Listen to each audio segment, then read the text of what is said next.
Third up, we have Nick Rose. His team.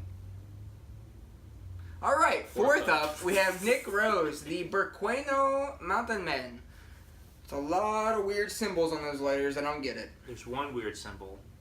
Do you understand what it means? It's an accent grave for its Spanish. It just looks wavy. Like, yeah, this is a cool N. Yeah. All right. What do you think of his team? So Nick, out of towner, typically does good drafts, does good in fantasy. He's got one, maybe 2 titles under his belt, one for my old league, one for this league. So coming into this league, he's got 2 titles. Mm-hmm. Looking at his draft, I thought he did pretty well. Russell Wilson, big fan. Dalvin Cook, there's a lot of risk there. Again, you're taking people with blown ACLs. You never know what you're going to get there. Corey Davis, yeah, bought the hype, but he hasn't really done shit. Mike Evans, who's throwing to him, not Jameis, because he groped a girl. Juju, True. Love me some Juju, but let's be honest. How many quarterbacks, how many teams can actually sustain a top 12 to 20 wide receiver that's not their first guy? Sustain 2.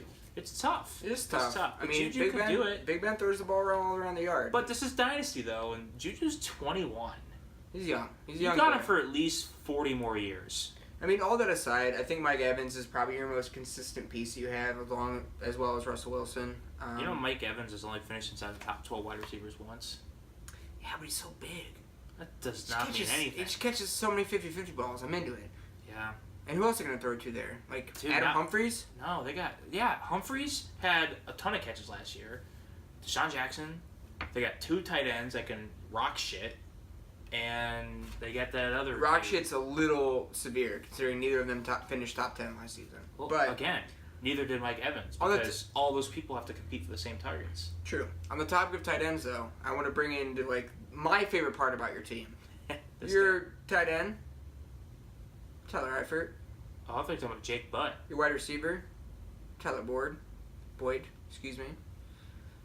You seem to have a thing for Tylers, and I'm into that, so... Yes, but also Jake Butt. Great tight end. I don't even care if he's good. Just roster that guy. His last name is Butt. And good job drafting Dez. He's not even on a team yet. Yeah. So fucking idiot. He's not gonna get signed. I mean, how do you even if he does get signed by the Browns? Like, yeah, Jamal Williams, okay, part of a 3-headed backfield. Like Devontae Parker. Josh Dotson, another guy. Devontae Parker. Look at this right here. Corey Davis, Devontae Parker, Josh Dotson. You have drafted 3 wide receivers that were supposed to be good 2 years ago.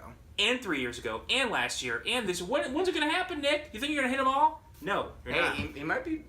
He might be on something. I heard Nick peaked in high school, but he might be ready to peak again. Yeah. Do you believe in the multiple peak? You think people can peak multiple times? Oh, for sure. Okay. Yeah. That's not much of a peak. It's more of just like you just summited. Yeah. Well, again, based off the draft, my mathematical analysis for long term, he scored very high. Not a huge fan. It's got a lot of pieces that got to come together. A lot of youth in here. But overall, I'm going to give him a B. I'm going to give him a B. I'm going to give you A-. Oh. 2 Tylers. So, great job. God, your analysis. Expert fantasy analysis. Coming right from us.